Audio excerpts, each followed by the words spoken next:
What's up, everybody? Welcome into another episode of Flippin Bats. It is Monday, and it is the final regular season Monday episode. I can't believe it. The Mets and the Braves series was wild, and it ended in fiasco for the New York Mets. The Seattle Mariners are back in the playoffs for the first time in 21 years, and we finally got Shohei Ohtani paid. We will talk about that new one-year deal as well. Team of the season, player of the season. This episode's going to be a blast. Let's get to it. It's a blowout, 8th inning, 10-3. Bases are loaded for Verlander, who waits on a 3-0 pitch. He swings, and it's a high fly ball, deep center field. It is gone! Home run! And a huge bat flip to celebrate. All right, Ben, start the show already. You know, Alex, it's hard to even hear myself say that it's the final regular season Monday episode. That's wild. But what an epic final regular season weekend we got with the Mariners getting into the playoffs for the first time in 21 years. This Braves and Mets series was just mind-blowing. Yeah. And I was completely wrong about it, but it was just, there was so much excitement and so much happening. I'm also really excited for this episode because every week this year on the Monday episode, I've been doing Team of the Week. Yeah. And the first of every month, I do Team of the Month. But this one, with it being the last Monday episode, Team of the Season. I'm excited. I'm excited as well. That's going to be a fun one. But as you just mentioned, the Braves and Mets series was wild. The Atlanta Braves sweep the New York Mets out of Atlanta. The division is now in their grasp. The NL East is all but over. All the Atlanta Braves need to do is now win one game against the Marlins, and the division is theirs. They are now 2 games up. We went into that series with the Mets having a 1-game lead in the division. The Braves sweep them out of town and now have a 2-game lead. This was a fiasco for the Mets when they had their rotation lined up perfectly, exactly how they wanted it. They had DeGrom, they had Scherzer, they had Bassett, they had their big 3 lined up to go, and it did not go well. So the Atlanta Braves have, look, I'm willing to say it, I'm willing to call it. The Atlanta Braves are going to win the NL East. So let's take a look at what this updated playoff bracket now looks like with the Braves holding down the 2 seed. The winner of the NL East could not be understated. This was huge. You might think, okay, well, they're both in the playoffs. Like, is it really that important? With this new playoff structure, yes. Yes, it is. The 2 seed will get a bye in that first round. So as it sits now, the Atlanta Braves will have a bye. The New York Mets will be the 4 seed and will have to play the 5 seed in the wild card round. Okay, so they'll most likely be playing the Padres. Let's say the Mets go on to win that. This is why this loss in the series was so huge. Getting swept was so huge because it now puts them in that wild card round where, guess what? They're going to have to throw DeGrom. They're going to have to throw Scherzer. Now you're going to have to use your best 2 bullets in that first round. So let's say they end up going on to win that series. Your reward is facing the Dodgers. And guess what you don't have? You don't have DeGrom and you don't have Scherzer for those first 2 games of the series. So this was a fiasco of a series for the Mets. They really just needed to win that Sunday game. It's never a good thing when you get that punch in the face. DeGrom and Scherzer game 1 and 2 and you lose. But they needed to win that Sunday game. If the Mets had won Sunday, they would have controlled their own destiny. They would have been tied in the division while holding the tiebreaker. But no, they lose. They're now 2 games back. They do not control their own destiny, and it does not look good. But imagine them winning Sunday, controlling your own destiny, heading into a series against the Washington Nationals. Man, what a series. What a disappointment for the Mets. What a great series for the Atlanta Braves. And we have to shout out Dansby Swanson here.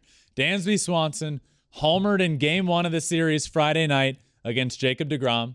He homered in Game 2 against Max Scherzer. and he homered in Game 3 against Chris Bassett. You throw out there 3 studs, and Dansby hits a homer off of all of them, and the Braves may well have not won or swept this series without him. So what a mind-blowing, incredible series for the Braves. If you're the Braves, you got to be riding so high right now. We've been saying it for months that their season was going to come down to this series. This series was going to determine who was going to take the NL East. Now, they not only now have the lead on a team that they have been looking up at the entire all season, year. Except for like a day or two. There was one night, I think. Yeah, one night. But then they took down arguably 2 of the best pitchers, which I think everybody was convinced that's the reason the Mets would win with DeGrom and Scherzer. They not only took them down, they hit home runs off of them. They won this. They swept this series. The champs looked like the champs, and that's good news for nobody except for them. Who is their offense fearing now?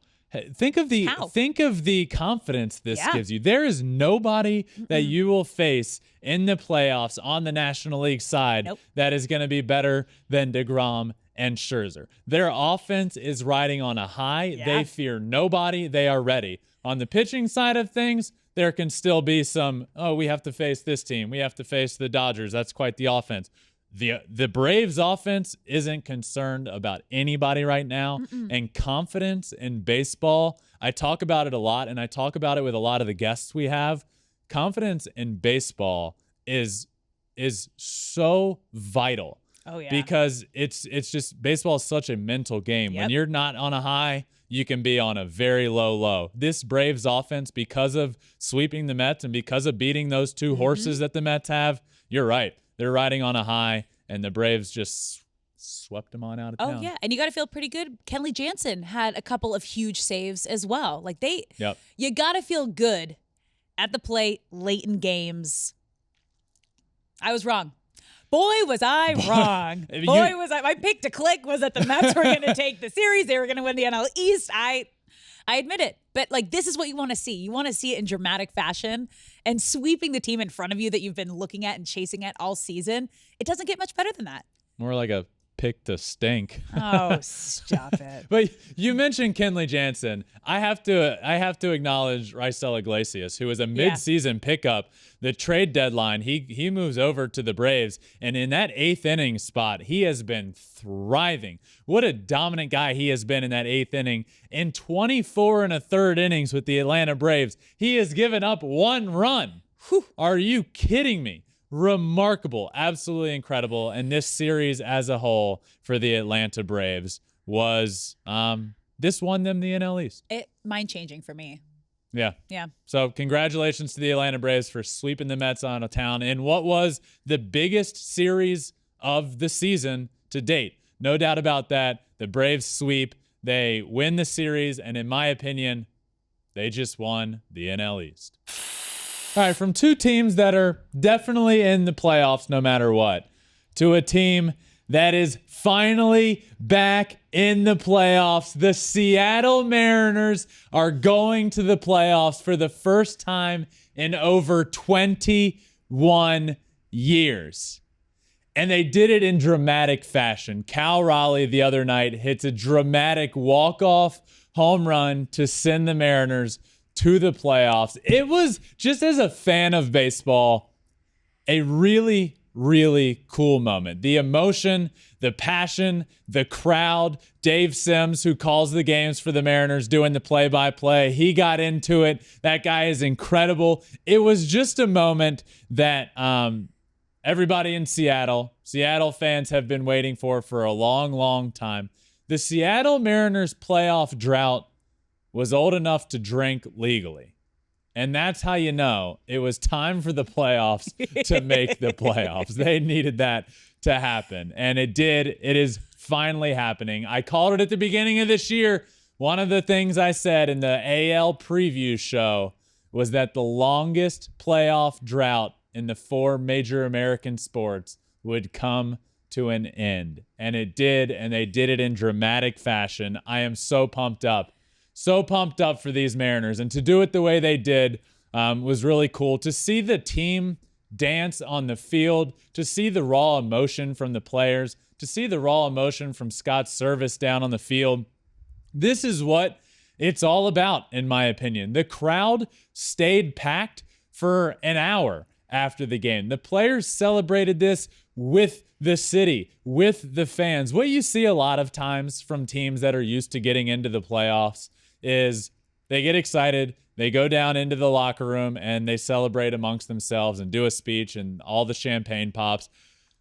That wasn't the case here.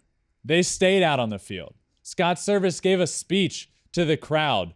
The players themselves were dancing around the field, running around the field, high-fiving fans all around. Everybody was going crazy. And that was why this moment was so special. And I stayed up. I watched the end of that game. I watched the walk-off. One, the Mariners were on the doorstep of making the playoffs. We knew they were going to get in. It was just a matter of when. Over the last week or so, it became a matter of when and how is it going to happen. When the game was tied, heading to the bottom of the ninth inning, and Cal Raleigh came up and hit that ball down the line, there was no doubt in my mind that that ball was going to stay fair and that the Mariners were going to end their playoff drought. They were going to walk off their longest playoff drought in American sports. It was one of the more magical moments I think that we have watched and witnessed in baseball this year. I mean, obviously the history we've seen with Albert Pujols home run and Aaron Judge home run, but 21 years where fans were not able to celebrate and be a part of a postseason. This video right here really shows you every single person in that stadium is jumping up and down. I'm getting chills right now just talking about it. They are crying. They are smiling. It's moments like these that you remember how important franchises are and these teams are to a city, especially if you've grown up with them and you've been a part of them. I mean, this is something where a parent and a child are experiencing this together for the first time, which is also crazy when you talk about 21 years, the longest playoff drought in sports, American sports history. Like, this was such a huge, magical moment, and it's just the beginning. It's just the beginning. Okay, this was them. Now they're in the postseason. Now they need to do something about it.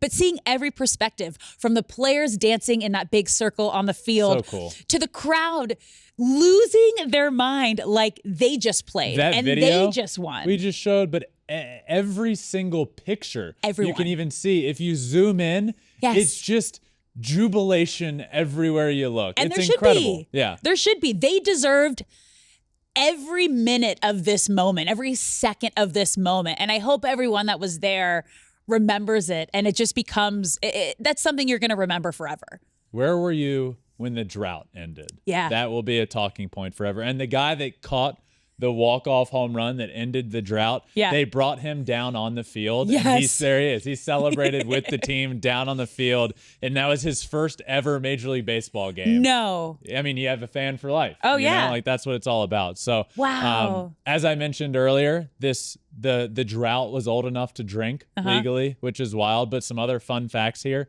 There were 5,273 Blockbuster video locations in operation the last time the Mariners made the playoffs. I remember Blockbuster. Do you? I do. Okay. Yeah. And I believe the last one, which was just like an honorary one, closed down like last year. So there are now 0.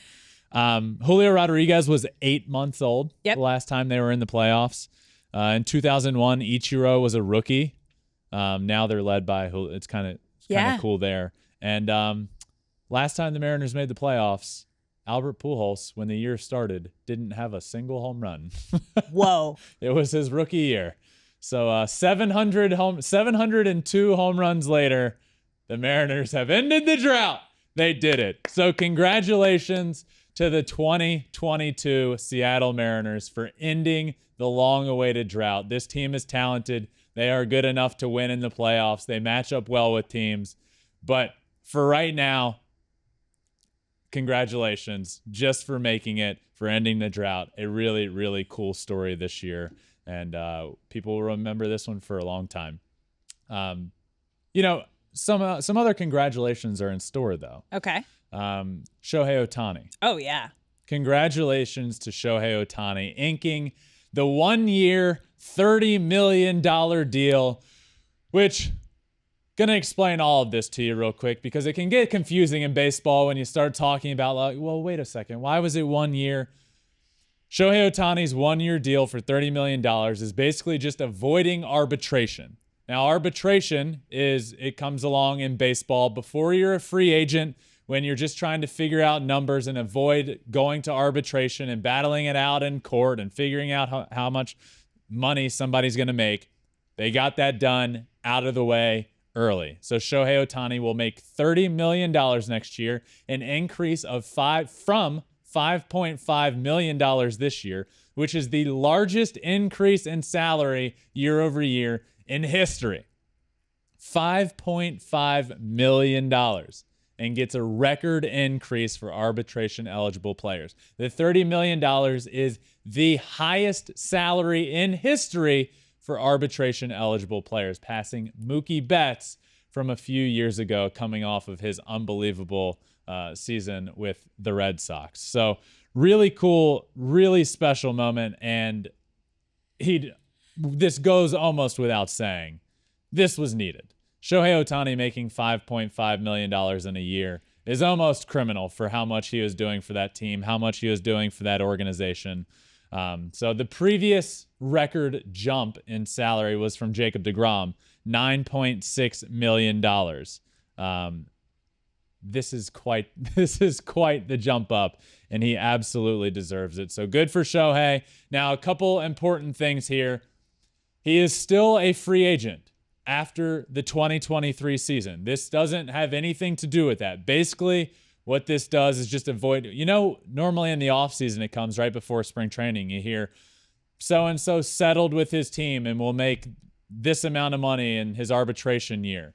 The Angels just got this out of the way with Shohei early. So good for both sides here. The Angels knew what they wanted. They paid Shohei for the year, and both sides agreed on this. But this is by no means Shohei locking it up with the Angels for years to come. He still will be a free agent and will make more than $30 million a year. But this is great news for Shohei when it comes to next year. Yeah. And honestly, you could have given me any number and I would have said he deserves it. Mm-hmm. Anything higher. Because top 5, he is still top 5 salaries next season. He's still at number 16 for the entire league. And he has 2 teammates in the top 5. You have Max Scherzer's first. Anthony Rendon is second, getting $38.6 million. Mike Trout is third at $37.1 million. Wow. Then Garrett Cole and Corey Seager. And Ohtani is at 16 with $30 million. And he is arguably the best player in the league, and he will be 16th paid best player with 2 teammates above him. But he's getting paid, which is what matters because he deserves that. But there's also a lot of uncertainty with this franchise next year. Artie Moreno mentioned that he is looking to sell the team. So what's the next owner's vision going to be? Is it going to align with Shohei Ohtani after next season when he becomes a free agent? And I know this is not something Angel fans want to hear and talk about, but how likely do you see him getting traded? Yeah, I think what this deal does is just buy everybody some time. This was the Angels saying, which obviously they should be saying, you're our guy. We believe in you. We want to pay you. And, we want to prove to you that we are ready to win. It buys them time, and it buys Shohei's side time. It's okay. I need to see a commitment to win, and I need to see that now. And Shohei has been vocal about that. He said, I want to win. And if that is with the Angels, great, fantastic. That's plan 1A. If it's not with the Angels, and if they can't show a commitment to winning in the next couple of years and now the next year, well, maybe something's going to happen. So what this does is just buy them time. It buys everybody time. He has his deal. He's going to get paid.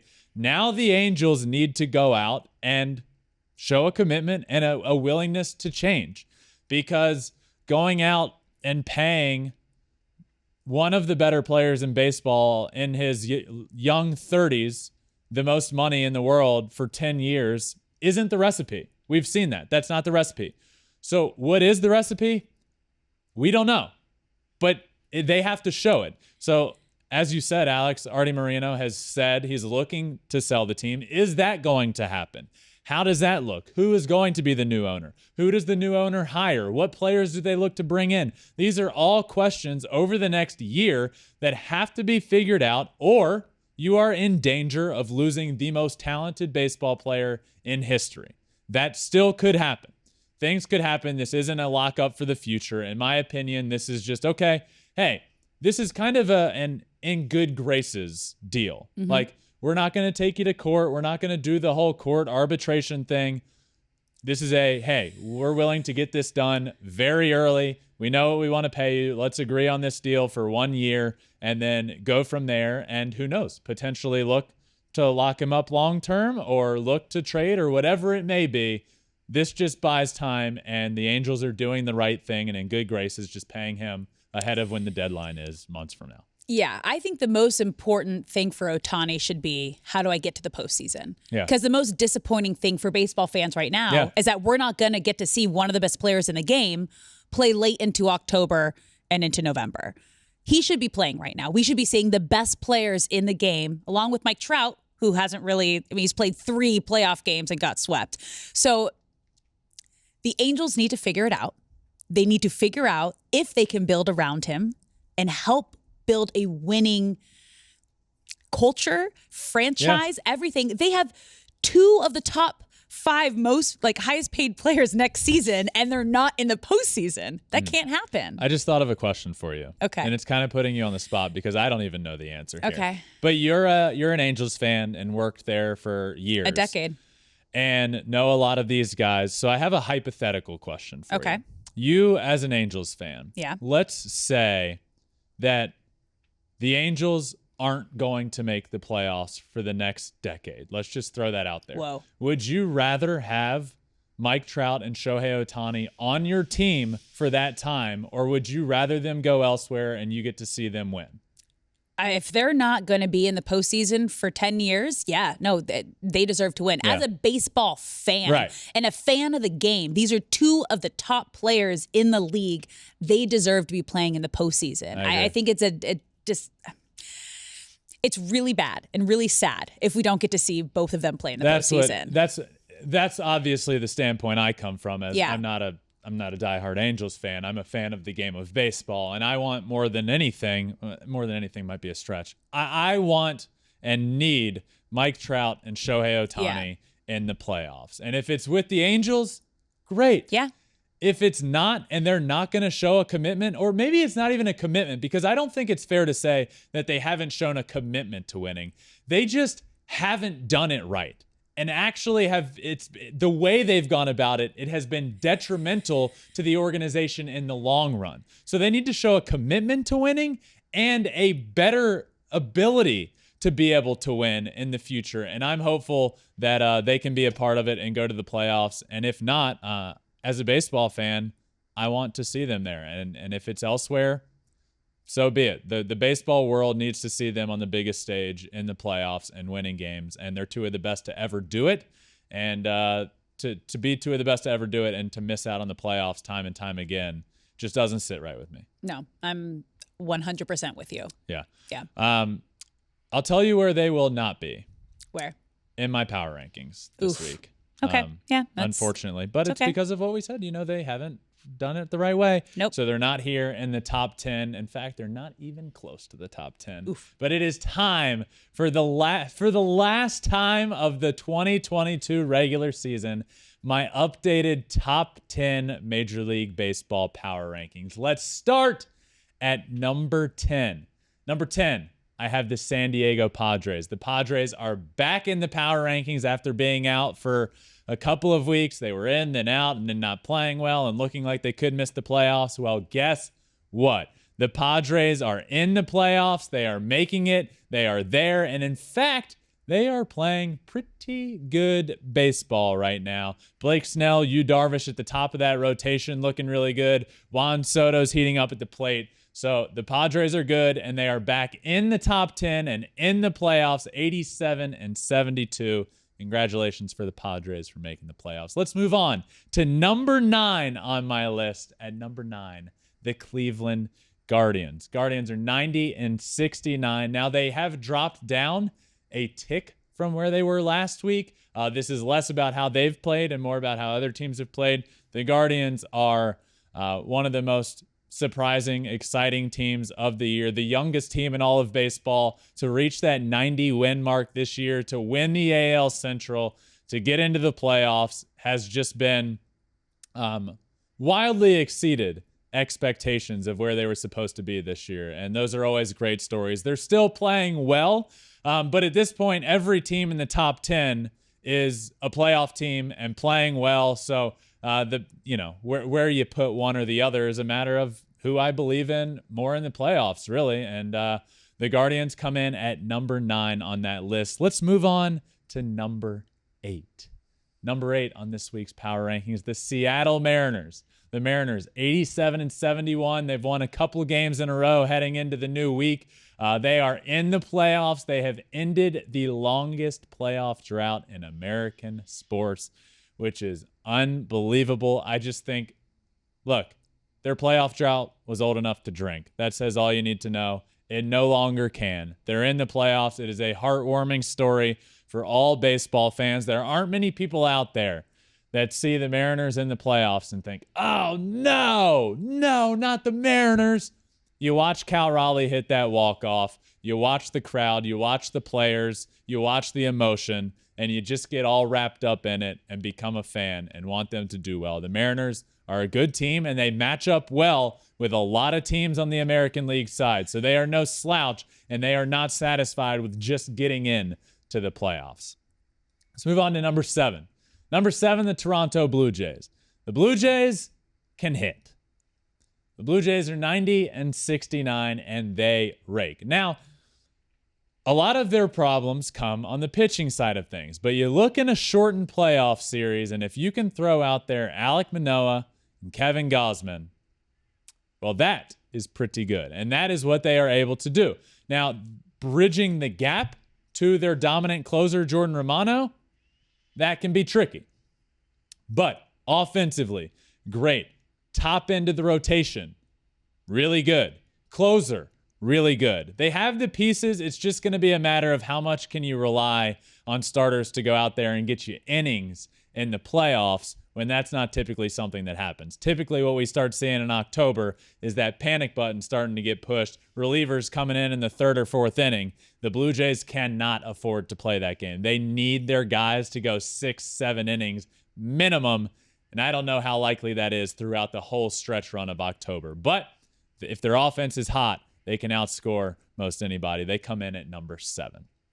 Let's move on to number 6 in this week's Power Rankings. The St. Louis Cardinals, 92-67, and winners of the NL Central. What a great story this is. I've said this a couple times now. Are they the most dangerous team on paper in the playoffs?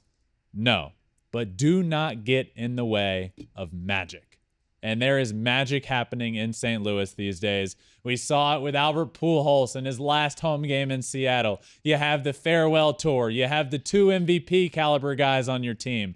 You have Jordan Montgomery coming over from New York and being a stud. Who saw that coming? Now, is he going to be that guy in the playoffs? That's a different ball game.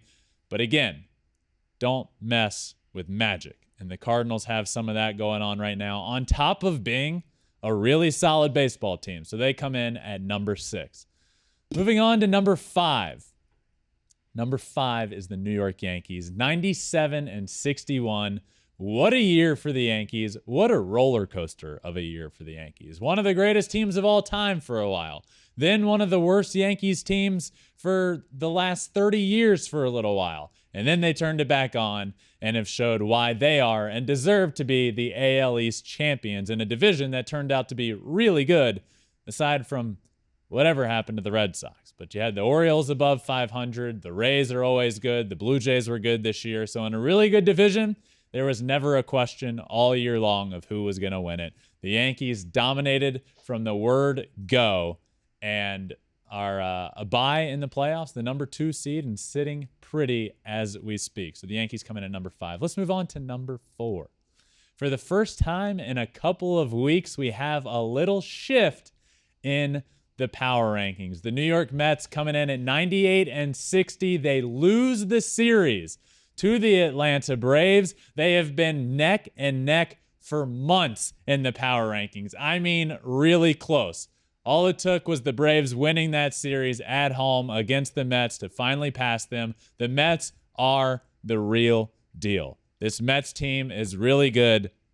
You don't want to face them in the playoffs. The Mets are built to win in the playoffs. That's what their team's built for. You got DeGrom, you got Scherzer, you have Chris Bassett, who's really good as well. And then you have problems when you have to face those guys. And they can put up enough runs to win ball games as well. So the Mets come in at number 4. They are one of the game's elites and one of the teams that I believe has a true shot at winning the World Series. Let's move on to number 3. Number 3, the team I was just talking about, they finally hopped them, the Atlanta Braves, 99 and 59. The Braves win that series against the Mets. What a huge series that was. Everything this year seemed to be leading up to that series. We had been talking about it for months. They needed to win the series. They did win the series, and they proved that they can beat the Mets, and they proved that they can finally jump ahead of them in my power rankings, in which they did. Dansby Swanson was a hero in that series. Hit a home run in every single game of the series. Unbelievable. Jacob DeGrom, Max Scherzer, Chris Bassett, no problem for Dansby Swanson. What a stud. The Braves are here at number 3. Let's move on to number 2. Number 2, the Houston Astros. The Astros have the best pitching from top to closer in all of baseball, and it is by far the most underrated. Don't talk about it enough. The rotation, led by Justin Verlander, has been incredible. Framber Valdez all year long, really good. Lance McCullers, really good. Luis Garcia, Jose Urquidy, they've all been great. The bullpen has been the best bullpen in all of baseball all year long for the most part. Middle of the pack last year, tops in all of baseball this year. Their pitching is great, and their hitting, well, they know how to hit in October. They will be a force to be reckoned with, as they always are in October. That leaves the number 1 spot as it has been for a long time now, the Los Angeles Dodgers. What a year they have put together. One of the greatest seasons, one of the greatest regular seasons of all time. They will finish as a top 5 wins team in history, which is incredible to even say, and they do it all under the radar. I really feel like not enough people are imagine if the Yankees were sitting right now at 110 wins on the doorstep of, top 5 of all time in wins. It'd be a different conversation. But I don't think they get the love they deserve. Maybe it's that West Coast bias that John Heyman spoke of. I don't know. His words. I don't see it. I think it's an East Coast bias thing, but hey, it is what it is. The Dodgers are the best team in baseball. They have put together one of the greatest regular seasons of all time. But I will say this, regular season success means nothing if you don't get it done in the playoffs. And I've been saying this all year long. Dave Roberts goes out early in the year and says, we're winning the World Series. Then they put together the best regular season we've seen in a long time. You have to win this World Series. It's World Series or bust for this Los Angeles Dodgers team, and they certainly have the ability to do it. Can they do it? Well, we will see over the next couple of weeks. But they round out this week's top 10 Major League Baseball power rankings. All right, I am joined now by producer Taylor up here with Alex and I for the 2022 Flippin Bats playoff bracket, whatever you want to call it. Here's what we're going to do. We're going to draft teams. The 3 of us are each going to draft the team of every team that's going to make the playoffs. Now, the last spot, Phillies, Brewers, right now, we don't know which one it is, so that will be one pick in itself. But for every win that your team gets in the playoffs, you get a point. So there is some strategy here with some teams playing in the first round, other teams not.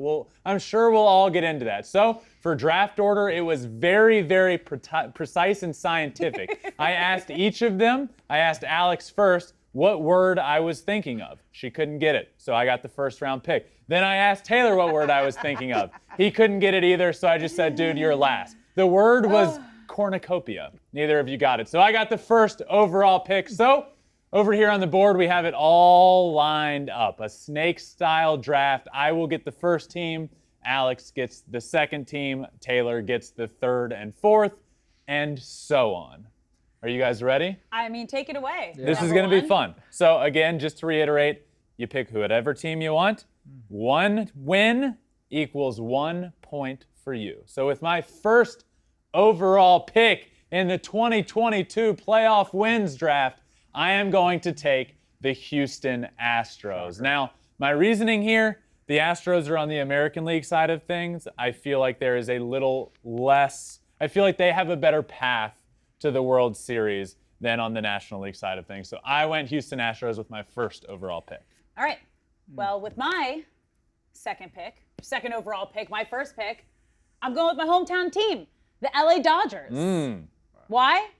Because they're the best team in baseball. Also why? Because I love them and I want them to win the World Series. And that's it. That's why. Thinking with your heart. I am. Picking with your heart. Shocker. That's how I do drafts. Just straight That's chop. how I do drafts. For my first pick, Yeah. third overall, we're going to go with the Mets. Okay. Best team, in my opinion, built for the postseason. Scherzer, DeGrom, Diaz. That's all you really need to know. And then obviously I'm up next again. Let me just throw out a couple names for you. That's Yeah. it. Done. I'm up team. next again, Got staying it. in the NL East. We're going Braves. I got to take the best two teams in the NL. So bold take here. You went not only with two teams in Yeah. the National League, two teams in Yeah. the same division. Yeah. I mean, Strategy? strategy. Yeah. But those are the two teams I think can win the World Series the best out of what's left. Okay. I was a little bummed you took both. I'm going to Sorry. be honest here. You I know, was we like, all can't take the I'm like, Astros woo, and, okay, you know. fine. It's fine. It's cool. You get 2 picks. All right. Alex, you are back up your with time to pick shine. number Okay, I know. 5. I'm just telling you what I was feeling Yeah. after you did that. Well, No pressure. number 5, I'm going to take the Yankees because they were, I believe, the next best team on the board. They're heating up at the right time. Aaron Judge is out of control, but not just him, the rest of the offense. I don't know. I would love to see I don't know, Yankees, Dodgers, World Series. The girl can dream. Girl can dream. Okay. All right. On to my next pick. Pick number 6 in our draft. I'm going with the St. Louis Cardinals. Now, here's some reasoning for you. Okay. The Cardinals, they won the division. They're playing good. There's some magic involved in their season, in my opinion. But they will be playing in that first round. Whereas a lot of these teams off the board, the Astros, the Dodgers, and one of the two of the Mets and Braves, and the Yankees, they will all have a bye in that first round. Yep. The Cardinals will be playing in that first round, a good time to accrue some points for me early with my second round pick. So I'm going Cardinals with my 6th pick. Any qualms about that one? No, great choice. Thank you. I Thank believe you. in you. All right, let's move on to number 7. I like this one a lot. I like my pick number 7 a lot. I went with the Seattle Mariners. Oh. My team. Now, hear me out. The Mariners match up well, in my opinion, with everybody in the American League except for the Houston Astros. I believe they can win that wild card round. Okay. I believe they can win that next round as well. If they are, now this is where it gets tricky. If they're not going to be the 6th seed, if they're the 5 or the 4, they run into the Astros in that second round. So for my draft, I would much prefer the Mariners to be the 6th seed heading into the playoffs. Then they can beat the Yankees, in my opinion. They match up well with the Yankees. So a lot of strategery going on in my head here. Okay. So I went Cardinals, Mariners with back-to-back picks here. Yep. Okay. Because each of you get back. It's looking good. It's looking good. All right. Well, with my 8th, I went with the Toronto Blue Jays. Now, this is my first team that will be in the wild card round because my first 2 teams, I'm missing a lot of points here. So this was my first opportunity to get in some points. Your first opportunity to get points is going to come Sounds from like a your personal third in round problem. pick. Sounds like a draft. Sounds like a drafting problem. But this is also the other strategy. I have 2 teams that could go a lot further than your other team, so I'd be getting more points Allegedly. later on in the draft. Do you think the New York Yankees make it to the World Series? Put him on the spot. Yes, You do? I do. Okay. I do. Okay. Well, Yeah, that's it. Guys, I only get 1. You can get Yeah, back to back, so no, it's your yeah. turn. It's my turn. It's Okay. fine. I'll just, go again. Uh-huh. I'm going to go with the Guardians with the 9th pick. Okay, wow, that hurt. I have feelings too. Of the teams left, I think they have, obviously they're in the AL. It's a much easier path. And their pitching staff, to me, is the best of what's left. And then, Yeah. you know, You had to. we're going to go with the Padres. You know. Yeah. I'm not too excited about it. Yeah, that's tough. I don't know if this. I think this is a little off down here. The numbers? So I'm gonna go with my last pick. So you went Padres Yeah. here. Yeah. So that should be here in 10. But I believe Taylor's up. Yeah. So Because it's snake. It's snakes. Yeah. So it is. okay, so You're it is right. correct. It's Yeah. just a typo there. So Yeah, you went I got Padres. it. I picked it. I went Padres. They're my team, as everyone knows. Again, tough. I know you guys are going to ridicule me, but if the pitching gets hot, you're telling me that Darvish and Snell, there's a possibility they win that wild card game, series, and they have a chance to move on, but I have a question. please. So the Padres have Yeah. to play in that first round, correct? Yeah. So Blake Snell and Yu Darvish are both going to throw in that round. Yep. So if they happen to beat either the Braves or the Mets, they will go on to face the Dodgers without either Blake Snell or Yu Darvish throwing in the first couple of games. Yeah. Brutal. Was there a question there? Or? Reminder. The question should be setting in internally. Yeah. You know what the question Yeah, was. yeah, it's not, yeah. But we're going with the team. Okay. All right. Great. Wow. And look at they fixed it on the fly. In We real got this. time. Woo! Okay. I'm gonna be honest. Talk to me, Alex. Taylor, I was eyeing him. I was gonna pick No, him. I you had weren't. him in my queue. No, you I weren't. had him in my queue. Don't lie I to me. did. No? I'm not lying to you. All right, Dodgers fan. You picked two of my cues. All right. But that's how drafts work. You know, you get your hopes up. You can't get them up too much. I'm not saying this. I don't want to put down my next team, but I had two left to choose from. Yeah. So I took Tampa Bay Rays. Okay. And that's what we're going with. Not much Just- on them there. I had two options left. Yeah. And that's what I went with. And So that leaves me with Ben, you got left. with even less options. You got left. Which No, you get two for one. Which is what happens when you get the first overall pick. Is you're Yep. left with the slim pickings. Yep. It's like Tough. It's like I have the last pick in PE in elementary school, and I'm stuck with Taylor to be on my dodgeball team. I don't want that.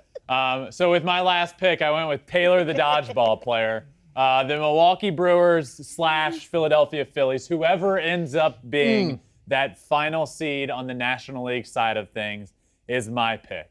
So, let's look at these teams. I really like my team. I like Alex's team. Yeah. Oh, so you're in order. I like my team, then your team, then Taylor's And we're all team. in Yeah. consensus. Yeah. I mean, yeah, let's be honest. I probably got the worst team, but you know what? All it takes is one team to win the ship, you know? All right, so this is going to be fun. We'll keep an is. eye on this. We'll keep everybody up to date on what is happening. 1 point for every playoff win. So Astros, Dodgers, Alex and I's first pick, neither of those will be able to get points in the first round of the playoffs, Yep. but we're banking on the long game. Yep. And one of Taylor's teams, either the Mets or the Braves, will be able to get points in that first round. So this will be exciting. We will keep you all we'll keep you up to date on you in the what's know, happening in the with loop. the updated standings. So be on the lookout for the Flippin Bats 2022 playoff wins draft updates. All right, now with it being the last Monday episode of the regular season, normally this is time for Team of the Week. First of the month, Team of the Month. But no, not today. It is time for the Flippin Bats Team of the Season. Position by position, picking the best player from 2022 at each spot. Let's get to it and start at the catcher position with JT Realmuto. What an unbelievable year. 275, 21 homers, 83 RBIs. The only catcher in history besides friend of the pod, Ivan Rodriguez, to have 20 home runs and 20 stolen bases in a season. Just him and one of the all-time greats, Ivan Pudge Rodriguez. 20 homers, 20 stolen bases in a season. Pretty cool there. Let's move on to first base. My first baseman on team of the season, Paul Goldschmidt. Paul Goldschmidt very well could be and probably is well on his way to winning his first National League MVP award. He has been on the doorstep multiple times. I believe it is his time to get it done. He's my first baseman on team of the season, and I believe he is going to be the MVP this year. 318, 35 homers, 114 RBIs, 105 runs scored. A remarkable year and a big reason why the Cardinals are where they are. Let's move on to second base. My second baseman, Jose Altuve, 295, 28 home runs, 101 runs scored, 12 home runs this year leading off the game, which is by far the most in baseball. Nobody else has over 10. He had 12 leadoff home runs this year. That is what he does best. He swings early, he swings often, and often it is a home run. You can't afford to lay that first pitch of the game down the middle because he's going to be swinging. What a great year for Jose Altuve. Let's move on to third base. My third baseman, Manny Machado. This was tough. There are a lot of good third basemen playing baseball. Jose Ramirez, Nolan Arenado, Austin Riley. I went with Manny Machado. A big reason for this? Yes, his stats are really good. 296, 32 home runs, 101 RBIs. But a big key factor here, which put Manny Machado over the top for me. The Padres aren't in the playoffs this year without him. In fact, for a while, he put the entire team, the entire offense on his back and propelled them to victory after victory. With what happened with Fernando Tatis in the offseason, not playing for the first half of the year, then right around the time he's ready to come back, we all know what happened. He pops for steroids. He's out for the rest of the year. This team, at least the offense, it was Manny Machado until the new guys come along and bolster up that entire lineup. But Manny Machado and what he did for the San Diego Padres this year can't be understated. And for me, he's the reason he's here as my third baseman on team of the season. Let's move on to shortstop. At shortstop, Trey Turner. He does it all. Hits for average, can hit for power, steals a bunch of bases, 299 on the year. Now, all these stats are entering Sunday, so the season isn't over. Trey Turner is on the doorstep of 300. Can he get there? I believe he can. 191 hits this year, 100 runs scored, 97 RBIs. He's also the best slider in the game of baseball, and if you haven't been seeing the viral videos of him sliding into bases, then what are you doing? You got to get on Twitter because you can't miss it there. Trey Turner is the best shortstop this year for me, and he is on my team of the season. Let's move on to the outfield. Again, I will preface with this. 3 outfielders, regardless of their position. So some of these guys will be out of their normal spot. I don't care. It's just 3 outfielders. Let's start with the first one, Mookie Betts. Mookie Betts has had a fantastic year. 271, 35 home runs, 116 runs scored. Great defense. A big part of this for me, Mookie Betts predominantly plays in the outfield, but when you need him to, or if he's dealing with a little nagging injury, you can put him at second base. And he plays an incredible second base. If he's dealing with a shoulder injury, put him at second base. If Chris Taylor's out or Max Muncy, Gavin Lux, anybody is out, you can put him at second base. He plays a Gold Glove caliber outfield and a Gold Glove caliber infield. Mookie Betts is a star, and he is on my team of the season. Let's move on to the next outfielder on my team. The next outfielder, Aaron Judge. Look, you knew this one was coming. What a year. One of the best years of all time. 313, 61 home runs heading into Sunday, 130 RBIs, an OPS north of 1,100. It's hard to have a better year than this offensively, especially when you're looking at players and pitchers that are throwing 100 miles an hour with nasty sink and 93-mile-an-hour sliders. You're not supposed to be this good offensively. But Aaron Judge has had a special year, and of course, he is on my team of the season. Let's move on to the last outfielder. My last outfield spot goes to Mike Trout. Now, Mike Trout missed a chunk of the season. I'm well aware. But when he is on the field, it's hard to be much better than him. 277 entering Sunday. Now 39 home runs on the year. An OPS just under 1,000. Mike Trout continues to prove that when he is on the field, he's one of the greatest players of all time. He's the best player in baseball over the course of the last decade. Unfortunately, over the last couple of years, he's been dealing with some injuries. He dealt with one this year. He's come back, and he has put himself in a territory to reach the 40 home run mark when he missed a lot of the season. Are you kidding me? Mike Trout is one of the GOATs of the game of baseball, and despite missing a big chunk of the year, he has still put together a fantastic season and made it on my team of the season. Let's move on to the designated hitter. At DH, Yordan Alvarez, 303, 37 homers, 96 RBIs, and OPS over 1,000. Yordan really turned it on this year, and for a while there at the beginning of the year, he was offensively better than Aaron Judge. Now he fell off a little bit and then dealt with the nagging hand injury that left him out for a little while. Came back, turned it on. Yordan is one of the best hitters in the game of baseball, and the year he has put together has been incredible. He's my DH on the Flippin Bats team of the season. Let's move on to the mound. We got a starting pitcher and we got a closing pitcher. This one is special. The starting pitcher, the best pitcher in the game of baseball for me, Justin Verlander. What a year. What a season. After 2 years of not pitching, the first year back in almost 2 full seasons from Tommy John surgery at 39 years old, his last full season, he won the Cy Young Award. This full season, well, I'm a superstitious guy, but I'm hopeful this is going to be his 3rd Cy Young Award. Knock on wood. A 1.8 ERA, 175 strikeouts in 170 innings, 17-4 on the year. What is there to say? This is, numbers-wise, the best year of my brother's career.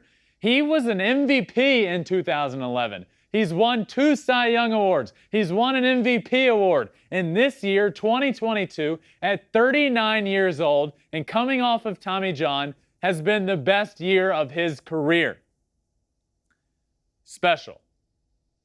Very special. It's really special. It's been incredible to watch him. It's been a very special year for my family, and I am so proud of him and so proud of Justin. And hopefully there's a lot of awards coming in his future. But the most important of all for him will be being on his brother's Flippin Bats team of the season. No doubt about that. So Justin's my starting pitcher. Let's move on to closer. There's a couple of closers that have been lights out dynamite this year, but the one I went with is Edwin Diaz. There have been great closers this year, but the most dominant, Edwin Diaz. 31 saves, a 1.35 ERA, 116 strikeouts in 60 innings. Think about that. 60 innings pitched, 116 strikeouts. He's punching out just about 2 guys every inning. He's on pace to have the highest K per 9 of all time. The season isn't quite over yet, but Edwin Diaz is my closer on the team of the season. The walkout song doesn't hurt him either. Having Timmy Trumpet and Narco coming out of the bullpen to that, it just added to the special season that he has had, and he rounds out my team, the Flippin Bats team of the season. But I'm not done yet. In fact, we aren't done yet. Let's bring Alex out here for some big announcements here. We're both going to do our Flippin Bats Player of the Year. Let's get a drum roll, please. We should do it together again because it's the same guy. Shohei Ohtani. Unbelievable. Yeah, you know what? He wasn't on my team of the season as a starting pitcher or as a DH. Was he the best starter in the year? No. Was he the best designated hitter? No. But man, was he close on both of those. And when you have a guy that is so elite on both sides of the ball, how do you not say that he is the most valuable player? But you know what? To us, he is. Last year, he put together the greatest season of all time. This year, he went out and one-upped himself and put together the new greatest season of all time. The power numbers might not be there from last year, but everything else has been better. The pitching has been incredible. Here are the numbers when all's said and done, just a few of them. You could pick a million numbers. Average 276, 34 home runs, a 2.35 ERA, 213 strikeouts, and his K per 9 was the best in all of baseball amongst starters. I could go on for an hour, but he is my player of the year. And Alex, he is yours as well. And you have gone on for an hour before about Shohei Ohtani, Yes. and you should talk about him more, you guys, because he is doing things we have never seen before in the history of the game. He is creating his own history. He is beating himself out for new records every time he's at the plate and on the mound. And I think that's the most important thing you have to think about when you talk about the most valuable player to the game. Shohei Ohtani is changing the game of baseball. He's doing things we've never seen before, and he deserves every bit of attention, all the accolades he's getting, all the talk, all the hype. I don't think you can hype him up anymore. Not enough. You can't hype him up enough. That's what I'm going to say. You can't hype him up enough. So, yeah, this was an easy one. No brainer. Player of the season, Shohei Ohtani, you guys. Special year, special talent. Perhaps, for me, he is the most talented player to ever play the game of baseball. And I've mentioned this before. Is he the greatest player of all time? No, that takes longevity in what you do, years and years in doing it. But he is definitely the most talented player we have ever seen. And he is on his way. Who knows, if he does this for another decade, he could, when all is said and done, be considered the greatest player of all time. But Speaking of one of the greatest players of all time and a future first ballot Hall of Famer, our extra innings today is Albert Pujols, who I've said numerous times is having the greatest farewell tour of all time in the history of sports. He joined the 700 home run club a week ago. Has it been a week? Yeah, 2 weeks ago? about a week. Well, okay.